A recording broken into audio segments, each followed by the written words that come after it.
अस्सलाम वालेकुम इस्लामी चैनल प्यारे नाजरीन। आज हम बात करेंगे शाम गरीबा के बारे में। 10 मुहर्रम वाले दिन मेरी सहेली मुझे इमाम बारगाह ले गई। मेरे अंदर एक अजीब सी बेचैनी थी। दिल खून के आंसू रो रहा था। सहेली कहने लगी, शाम गरीबा सुनकर तुम्हें बहुत सुकून मिलेगा, तुम्हारी सारी बेचैनी ख़त्म हो जाएगी। मैं वहाँ पहुँची तो वहाँ से सब शिया और मर्द और हज़रात ख़वातीन मौजूद थीं। अचानक एक आदमी ने ज़ोर से कहा, लाइट बंद कर दो। जैसे ही लाइट बंद हुई, मेरा कलेजा मुंह को आ गया, क्योंकि किसी ने मेरा नाम लेकर पुकारा। नाम शुबाना है। मेरे अब्बू मोहल्ले में मस्जिद इमाम है। अल्हम्दुलिल्लाह एक हाफ़िज़ कुरान हूँ। मेरा एक ही भाई था जो अब मस्जिद में मुअज़्ज़िन था। बच्चों को नाज़रा पर पढ़ाता था। घराना शुरू से ही इंतहाई मजहबी और नमाज का पाबंद था। मेरे ख़ानदान में सभी ने सरकारी तौर पर मैट्रिक कर रखा था, क्योंकि पढ़ाई में काफ़ी ज़हीन थी। और जब मैट्रिक का रिज़ल्ट आया तो मैं अव्वल आई थी, इसलिए अब्बू ने इस जोर मस्जिद में आने से वाले सभी नमाजियों को मिठाई भी बांटी थी। अब्बू ने जब से ख्वाहिश का इजहार किया तो वो सोच में पड़ गए। कहने लगे, कॉलेज यहाँ से काफ़ी दूर है, तुम कैसे आओ जाओगी? बेटा, हमारे ख़ानदान में इतना पढ़ने का रिवाज नहीं। मगर जब मेरी आंसू मोटे मोटे बहने लगे तो अब्बू ने मुझे सीने से लगा कर और पढ़ाई की इजाज़त दे दी। वो दिन मेरी ज़िंदगी का सबसे खुशी का दिन था। मैंने कॉलेज में दाखिला ले लिया और दिल लगाकर पढ़ाई करने लगी।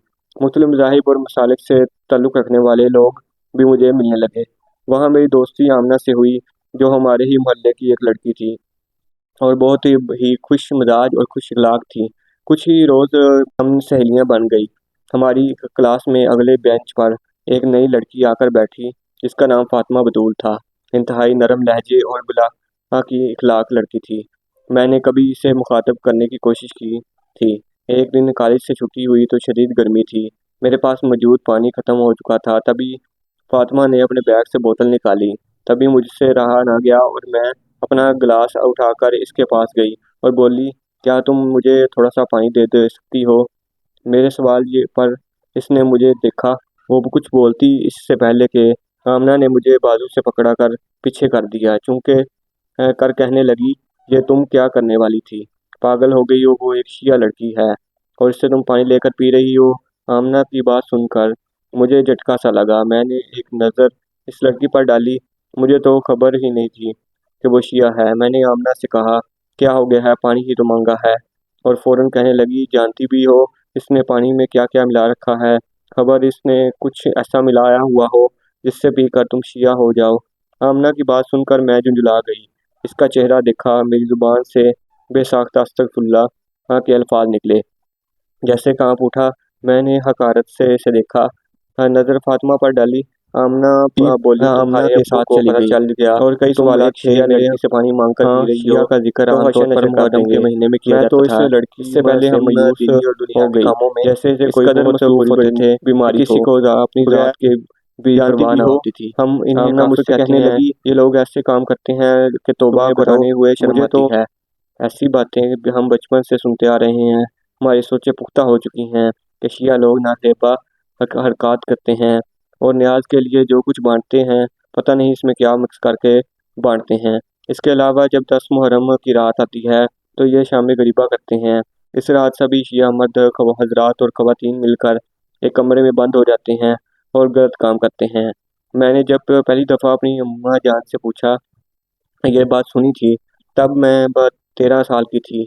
ज़ाहिर सी बात है कि ये उम्र तजस्सुस बड़ी होती है, जो खुद को मुसलमान कहते हैं, मगर फिर शाम गरीबा में पुख्ता हो गई। एक और खुद ब खुद नफरत करने लगते बारे में आमना से जिक्र हुआ। कभी तो खुदा के अहकामात को नहीं मानते, ये कुरान को मजीद को नहीं मानते और अपनी ही हदीस की किताबों पर अमल करते हैं। मुहर्रम और महरम के असूलों को नहीं मानते, इस कदर गलीज होते हैं तो इनको गैर मुस्लिम हमारी हुकूमत ने मुसलमानों में मेरी बात सुनकर कहने लगी, तभी तो हम इन्हें काफिर कहते हैं, क्योंकि ये खुद ही मातम करते हैं और खुद ही होते हैं और ऐसे गलत काम करते तो मैं क्या हम सोच भी नहीं सकते हूँ। और 10 मुहर्रम को एक घोड़ा भी निकालते हैं। हमारे यहाँ ये मानना है कि ये लोग जब भी चिकन बस चावल या बिरयानी बनाते हैं तो इसमें घोड़े की गंदगी शामिल करते हैं। लेकिन दोस्तों, ऐसी बातें सिर्फ बचपन से हम सुनते आ रहे हैं, लेकिन ये असल में कहीं नहीं पाई जाती। हाँ, ऐसा ज़रूर हो सकता है कि कोई किसी और इलाके में जहाँ कोई अनपढ़ रहते हों और जाहिल हो ज़्यादा ही, तो वो ये काम करते हों। لیکن جب ہم ماڈرن معاشرے میں رہتے ہیں یعنی لاہور اور پنجاب کے علاقوں میں، تو یہ عام طور پر یہاں ایسی کوئی چیز نہیں پائی جاتی، اور یہ شام غریبہ کا جو کنسیپٹ ہے، یعنی جو غلط کاریوں کا کنسیپٹ ہے، یہ شیعہ حضرات میں پایا ہی نہیں جاتا۔ عموماً یہ باتیں پھیلتی پھیلتی پھیل جاتی ہیں، لیکن اصل میں ان کا کہیں بھی کوئی نام و نشان نہیں پایا جاتا۔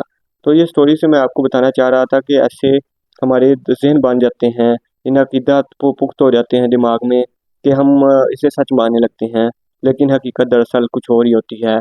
دوستوں، ایسے ہی میں آپ کے لیے انفارمیٹیو ویڈیوز لاؤں گا۔ ویڈیو اچھی لگی ہو ویڈیو کو لائک ضرور کریں، اور چینل کو سبسکرائب کر کے اپنے دوستوں کے ساتھ بھی شیئر کریں۔